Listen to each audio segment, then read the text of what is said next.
This week is Shabbat, Parshat Behalotecha. Many of you know that I tend to think in terms of bringing life to Torah in order to bring Torah to life. You have to bring life to Torah to bring Torah to life. You've got what we're experiencing, you have what we're learning in the text. You bring the stuff of life to the text comes to life. So in thinking about this parsha, I first thought to begin thinking about what's been going on in the world this week, different things going on in the world this week.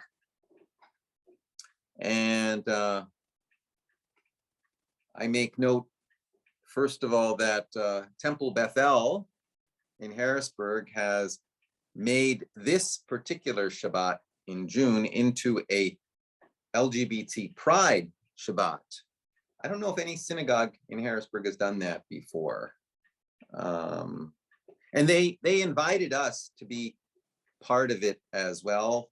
The planning was all a bit in the last minute, though, and it seemed very complicated. But we should be aware of the Pride Interfaith Service in Harrisburg that's happening at the end of July. So we should be aware of it, and grateful that Bethel is doing that this week.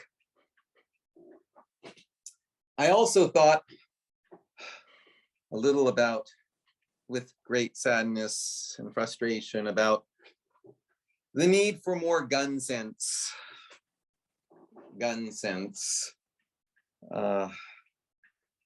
The shootings, the proliferation of guns. I'm reaching behind me.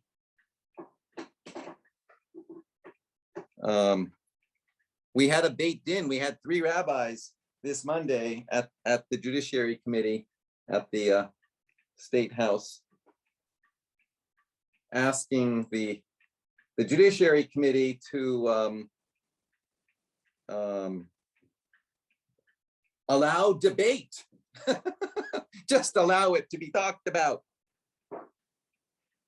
There were 4 bills in the Judiciary Committee. One which would require safe storage of guns. Another would outlaw some assault weapons. And another was a red flag law.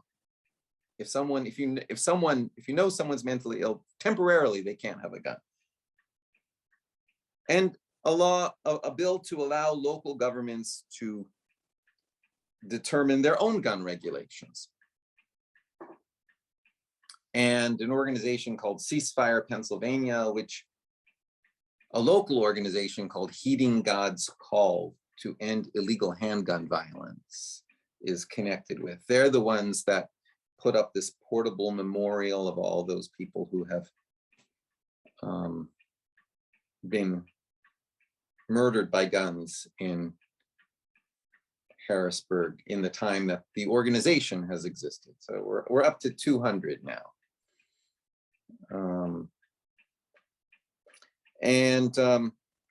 The issues cannot even be debated by the legislature if there's no bill on the floor. And to get to the floor, the bills have to get through a committee. And while they're in committee, the only possible place they can be debated is in the committee. And all these bills have been bottled up, being neglected in the Judiciary Committee, where no one would talk about it.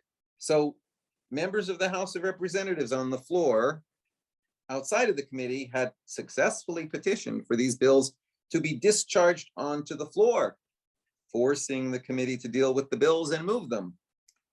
So Monday, the Judiciary Committee met.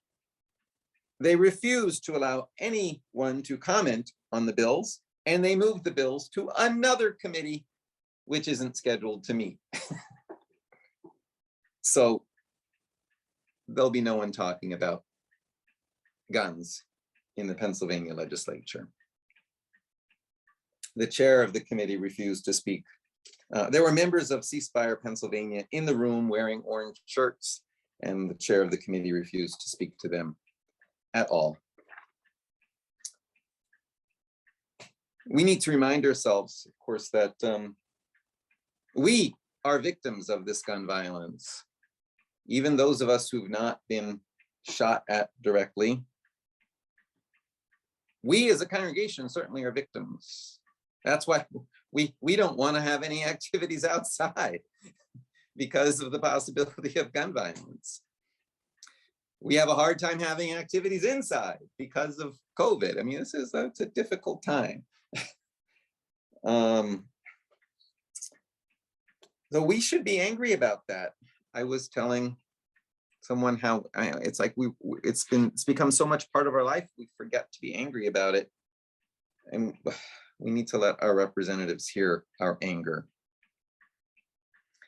I understand there was another shooting yesterday. Another three, I can't even remember what city it was in. Today is the 7th anniversary of the shooting, in Charleston at Mother Emanuel Baptist Church. And while we remember that, unfortunately, every day on the calendar is now the anniversary of a mass shooting in the United States somewhere.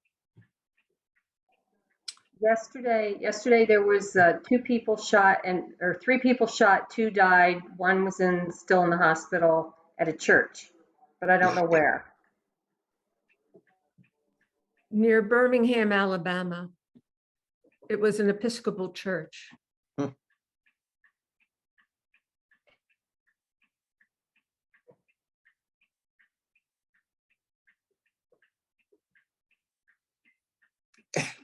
Insane.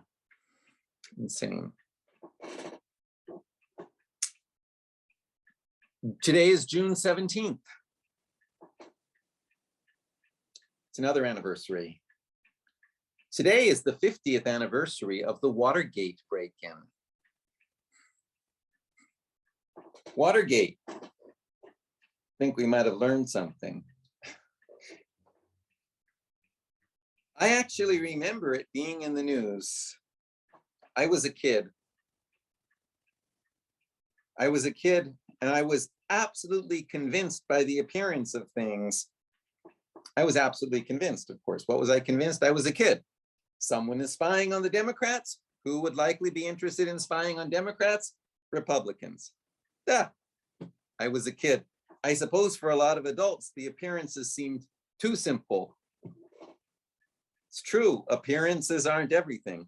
But sometimes, just sometimes, like maybe in current scandals, when you have clear evidence of a White House lawyer petitioning the president for a pardon, maybe they know they were doing something wrong. Sometimes simple appearances. Sometimes a cigar is just a cigar. Just saying. Today, June 17th, 50th anniversary of the Watergate break-in. This weekend is Juneteenth. June 19th. June 19th. The anniversary of when African Americans, when slaves in Galveston, Texas heard that they were free in 1865. So it became an African American holiday commemorating the end of slavery. And of course, except when slavery masquerades as incarceration or brutalizing intimidation or segregation. It's interesting that it took until last year for the United States to create a national holiday specifically marking the end of slavery in America. The truth of the matter is that the end of slavery was not something Americans were universally happy about during most of our history. And we still hear rumblings of this sadness when politicians and state officials outlawing the purported use of so-called critical race theory, or outlaw the use of so-called critical race theory in the teaching of American history. It suits their purpose because when they never define what they mean by critical race theory, the laws then have the intended consequence of shutting down all talk of the impact of racism in American history and society. And it's absurd to say that a country has not been shaped by racism when its original constitution upheld the principle of slavery on race. Again, if you're a child, you can see this. Unfortunately, there are a lot of adults who have convinced themselves otherwise. Just saying. And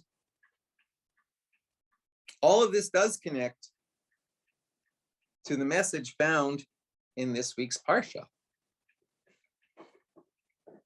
Behalotecha. First of all, I want to call our attention to a verse in Proverbs.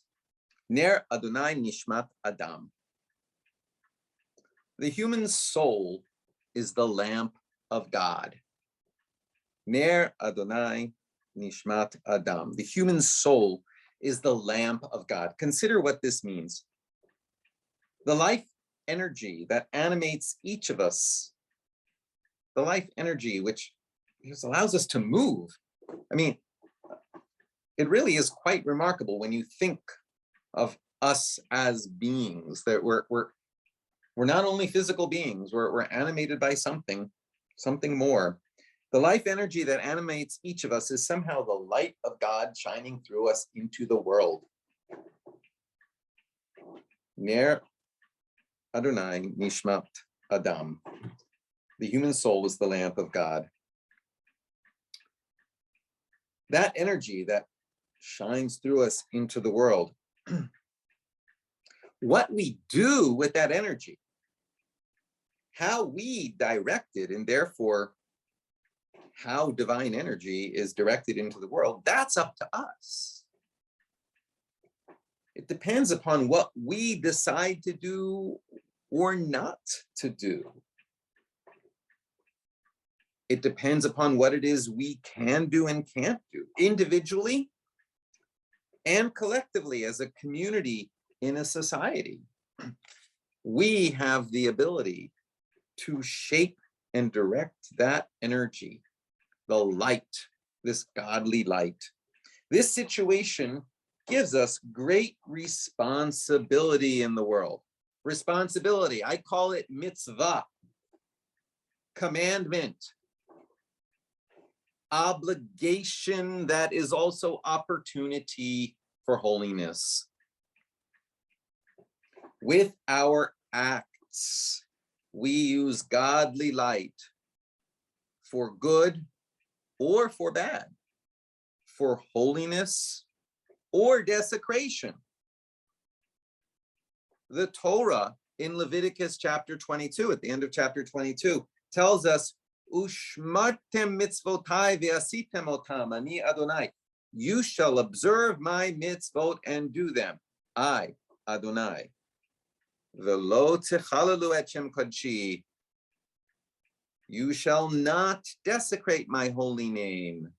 V'nikdeshti betoch b'nei Yisrael. But you shall make me holy. Ani Adonai mekadishchem.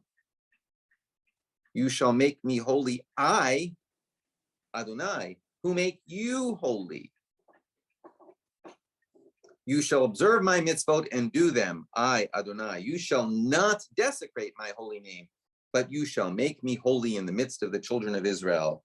I, Adonai, who make you holy. We are situated with the ability to desecrate God's name and to sanctify God's name. And that is an awesome responsibility. It is what we mean when we say we are partners with God. It is what we mean when we say that we live in a covenantal relationship with God. The energy that flows through us into the world, we can shape for good or evil. And that is divine energy coming into the world. We are partners with God effectively to make each other holy for the sake of the greater good in the world.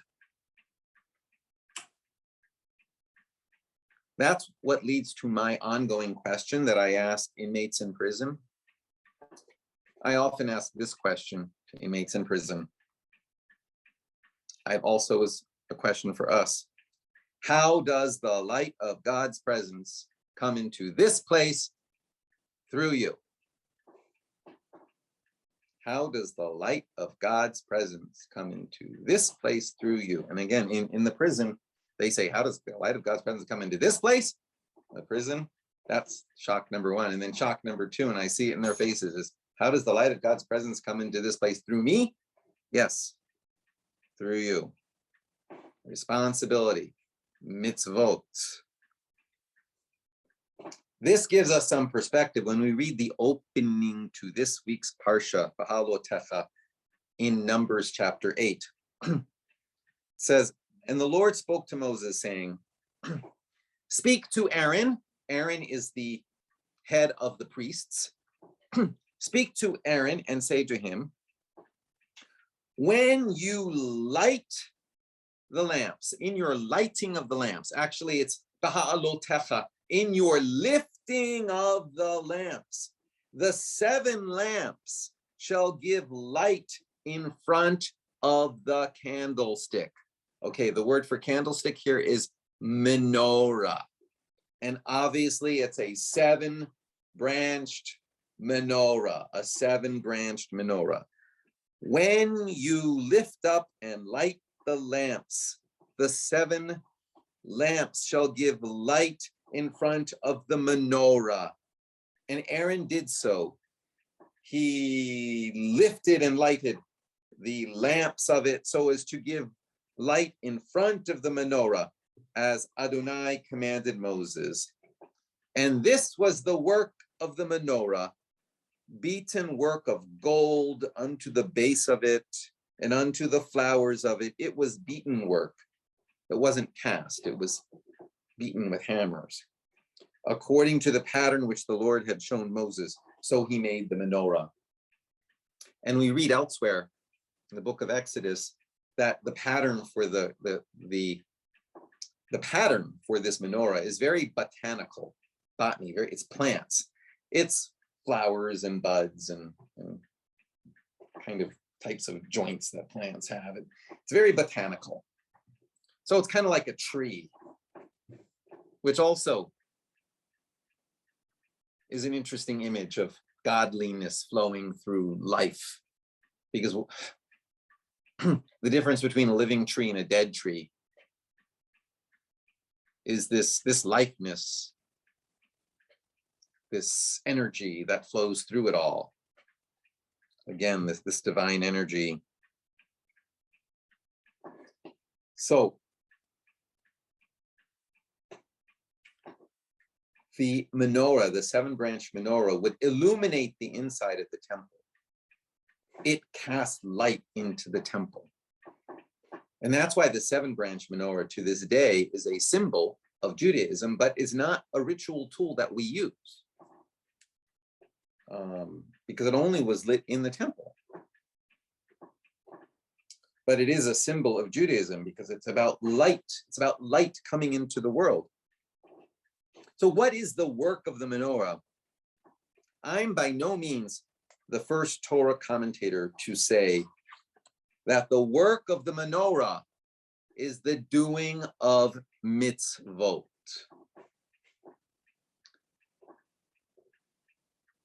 As I pointed out, we read in Proverbs, Ner Adonai Nishmat Adam. The human soul is the lamp of God. And the word for lamp is ner. Ner. In chapter 8, we read of the lifting up of the lamps to cast light in front of the menorah. The lifting up of the lamps is the lifting up of the human soul in the performance of mitzvot. When we do mitzvot, we are casting the light of God forward into the world. This is the work of the menorah. Each of us is a lamp, the lamp of God. The word is ner, as also in candle, or as in lahadlik ner shal Shabbat, to light the lights of Shabbat, to kindle the lights or the candles or the lamps of Shabbat. A lamp, in ancient days, what is a lamp? It's like an oil lamp. What's an oil lamp? What is an oil? I'm going like this. Why am I going like this? I'm trying to present an oil lamp. Give me a minute. I have one.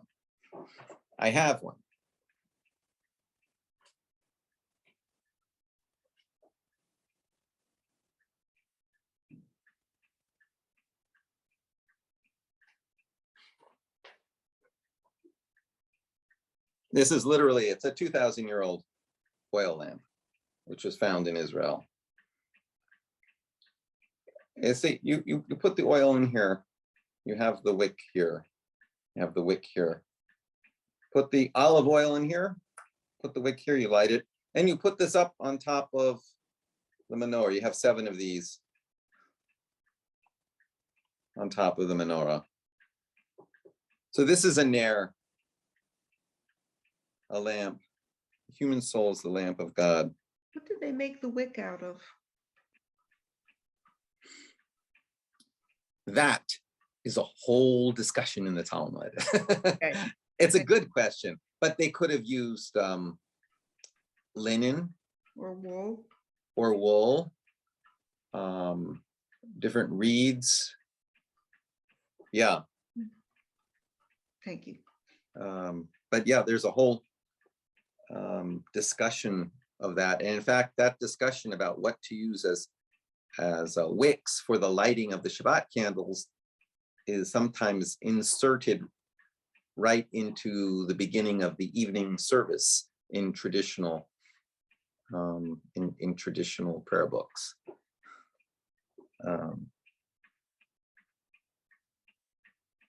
To the extent that each of us is a lamp, casting light into the world through the performance of mitzvot.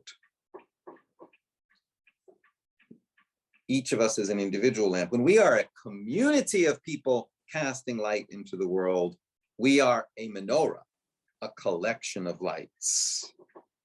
A collection of lights casting light out into the world together.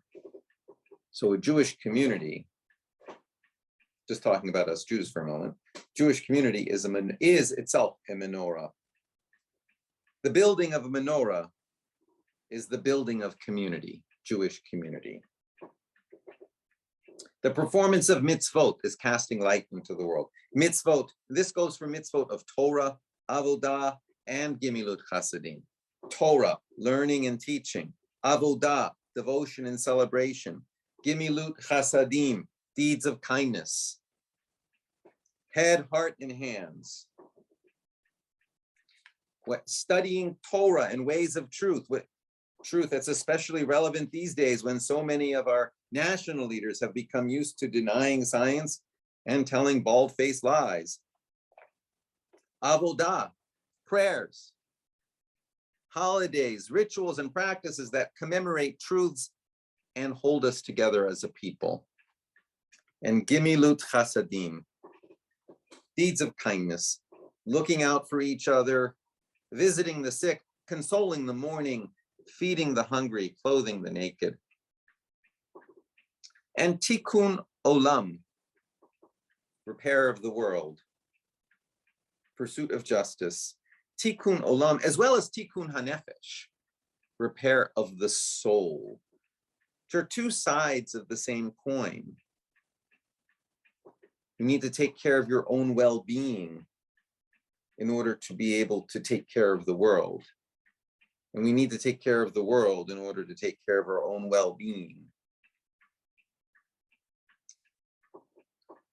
The 20th century philosopher, Jewish philosopher Martin Buber, would talk about how these two are interconnected with each other, and that much of religious life is the ongoing quest to repair the world through repairing ourselves, and the quest of repairing ourselves through repairing the world. You can't do one without the other. And I note, by the way, that Martin Buber's great work, which some of you may have heard of, I and Thou, 1923, we're coming up on its 100th anniversary. By the way, another anniversary. You know, the older I get, the more I realize that 100 years just isn't as long as it used to be. And all of this, taking care of ourselves by taking care of the world, and taking care of the world by taking care of ourselves, all of this brings us back to the outside issues I was dealing with, or started with, because these are also inside issues for all of us. Shabbat Shalom, and may we see good days ahead of us, for the country, for the Jewish people, and all the world. Amen.